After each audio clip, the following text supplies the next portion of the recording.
As an endocrinologist, one of the most confusing situations I hear from adults over 60 is this. They eat a very light dinner, sometimes almost nothing at all, yet they still wake up feeling drained, dry-mouthed, and disappointed by a high morning blood sugar reading. Many people immediately assume they failed at their diet or made a poor choice the day before. In real life across the US, I see this pattern again and again, and the truth is far less about willpower and far more about how the aging body reacts to stress. After 60, going to bed with too little food often sends the wrong signal to the body. Instead of interpreting it as good control, the body reads it as risk. During the night, when there is no incoming fuel, the brain's priority is protection. It quietly instructs the liver to release stored sugar into the bloodstream to make sure vital organs have enough energy. This happens even if you ate clean, avoided sweets, and followed every rule you were taught. In younger adults, insulin can usually move that extra sugar out of the blood efficiently. In older adults, insulin works more slowly, and muscles don't absorb sugar as quickly. The result is that sugar lingers in the blood until morning. That is why many people wake up with fasting numbers 15 to 30 milligrams per deciliter higher than they expected and feel frustrated before the day even begins. What makes this especially hard is that the symptoms feel personal. People notice shaky legs, foggy thinking, or low energy and blame themselves. But this reaction is not a failure. It is a normal survival response of an older body. Skipping or severely shrinking dinner may feel disciplined, but it often creates overnight stress that pushes blood sugar up. Understanding this removes guilt and opens the door to a better approach. For people over 60, the goal is not to eat less at night, but to eat in a way that helps the body feel safe enough to rest. When the body feels secure, mornings become steadier, energy improves, and blood sugar readings make a lot more sense. I often explain to my patients over 60 that poor sleep does not simply mean less rest. It places the body into what I call a false stress state. Even when you are lying quietly in bed, many older adults tell me they fall asleep easily but wake up several times during the night. Or they wake at 3 or 4 a.m. and cannot drift back off. They usually dismiss this as normal aging. In reality, broken or shallow sleep sends confusing signals to the body, especially to the systems that regulate blood sugar. When sleep is deep, the body naturally shifts into repair mode. Insulin works more smoothly, muscles become more responsive to sugar, and the liver slows its release of glucose. But when sleep is light or interrupted, the brain misinterprets the situation as danger or alertness. It quietly activates stress hormones that prepare the body to stay ready, even though there is no real threat. This false stress response has a direct impact on blood sugar. Stress hormones signal the liver to release extra glucose into the bloodstream to provide quick energy. In a younger body, insulin usually handles this extra sugar without much trouble. After 60, insulin response is slower and less precise. Sugar released at night is not cleared efficiently and continues circulating for hours. By morning, fasting blood sugar may be 10 to 20 milligrams per deciliter higher, even if no food was eaten. This is why many people wake up tired, thirsty, or mentally foggy and feel confused about their numbers. What makes this especially challenging is that this process can repeat night after night. A few hours of poor sleep may not seem serious, but repeated shallow sleep trains the body to remain in a low-grade alert state. Muscles become less sensitive to insulin, the liver becomes more active at night, and morning readings become unpredictable. Many people respond by eating less, worrying more, or pushing harder during the day. unfortunately. That only adds to the stress load and worsens the cycle. In daily American life, I see this pattern often in older adults who are careful, responsible, and routine-driven. They avoid sugar, eat early, and still wake up feeling off balance. The missing piece is understanding that sleep quality matters just as much as food choices. When sleep is protected, the body no longer feels the need to defend itself overnight. Stress hormones settle, insulin regains some effectiveness, and blood sugar stabilizes more naturally. Improving sleep is not about sleeping longer. It is about sleeping calmly enough for the body to feel safe. When that happens, mornings become clearer, steadier, and far less frustrating. One of the most important shifts I help people over 60 understand is that their body is not broken. It is simply slower. After this age, insulin does not disappear, but it no longer responds with the speed it once did.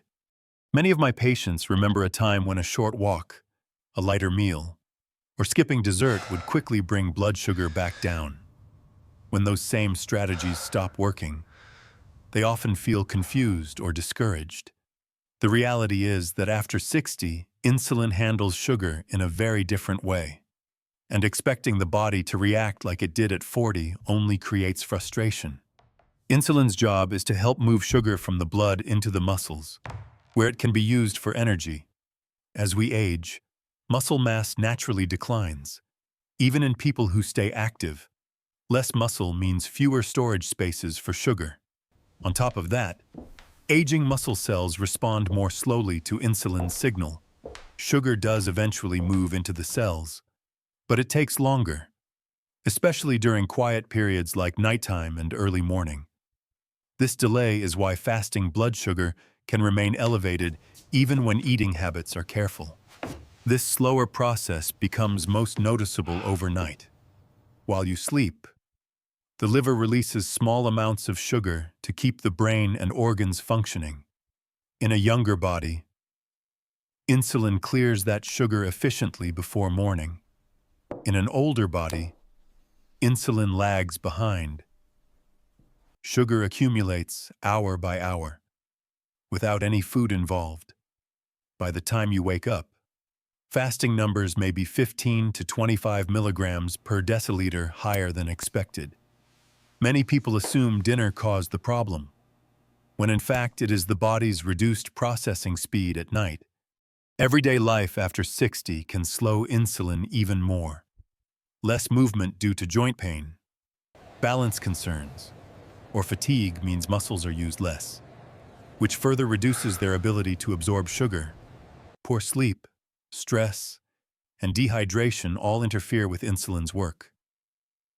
None of these factors mean you are doing something wrong. They are common realities of aging. The mistake is responding by pushing harder, restricting food too much, or judging yourself harshly. Stress hormones rise in response to pressure, and those hormones directly raise blood sugar. The more effective approach is to work with the pace of your body instead of against it. Gentle strength activity helps preserve muscle. Steady routines support insulin timing, and good sleep allows the body to reset its sensitivity overnight. When people understand that slower insulin response is normal after 60, they stop chasing quick fixes and start seeing steadier progress. Blood sugar becomes more predictable, energy improves, and confidence returns. Control does not come from forcing results, but from respecting how the aging body truly functions. I often tell my patients over 60 that some of the habits they rely on most are not harmful because they are careless, but because they are reacting in ways that no longer fit an aging body. One of the most common mistakes is responding to a high morning blood sugar by tightening control even further. People skip snacks, cut dinner down to almost nothing, or decide to be extra strict the next day. While this feels responsible, the body interprets it as pressure. After 60, Pressure almost always raises blood sugar instead of lowering it. The liver responds to restriction by releasing more sugar, and insulin, already slower, struggles to keep up. Another frequent misstep is exercising late in the evening. Physical activity is important, but intense or prolonged movement close to bedtime keeps the nervous system alert. Heart rate stays elevated, stress hormones remain active, and sleep becomes lighter.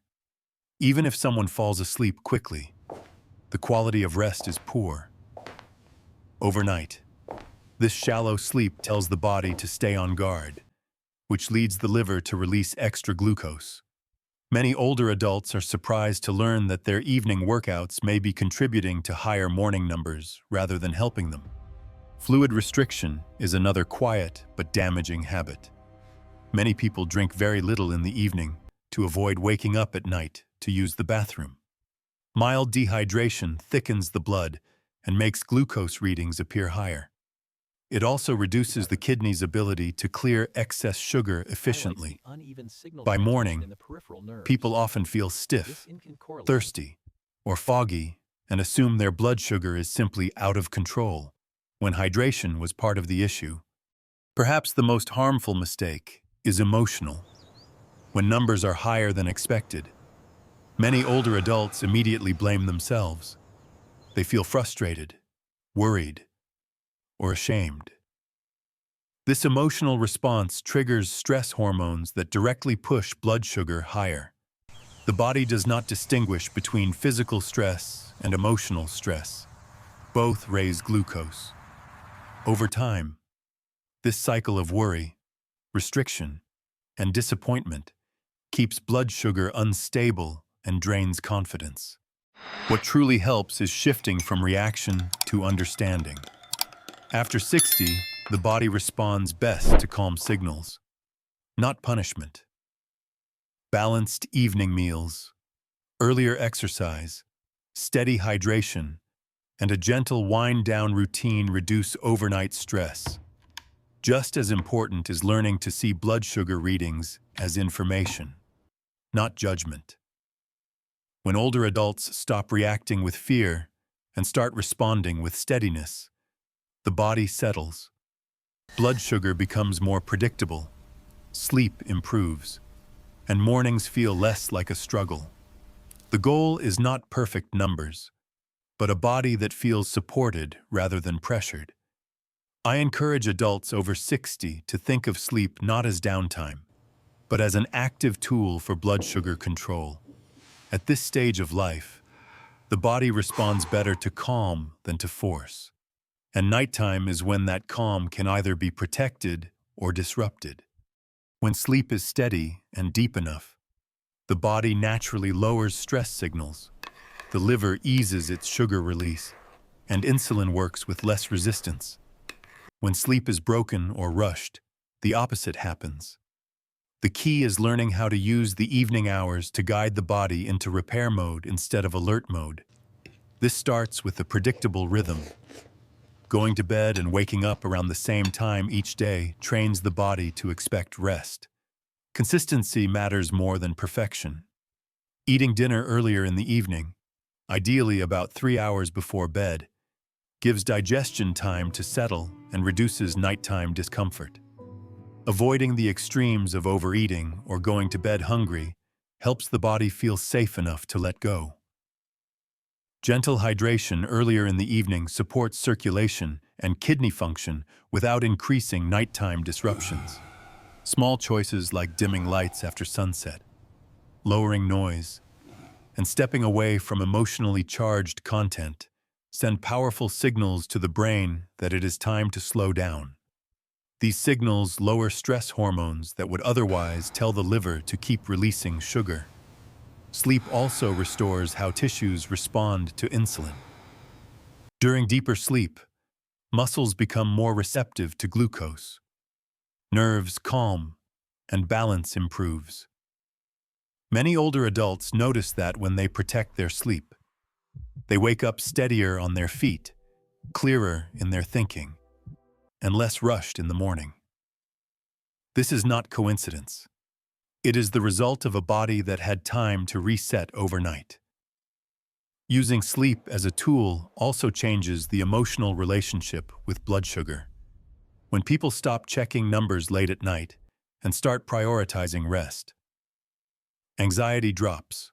Lower anxiety leads to lower stress hormones, which directly supports better readings. Over time, this creates a positive cycle. Better sleep leads to steadier mornings, and steadier mornings reduce worry, allowing sleep to deepen further. I often remind my patients that after 60, control comes from cooperation. Sleep is where that cooperation begins. You do not need to sleep longer, chase perfect habits, or overhaul your life.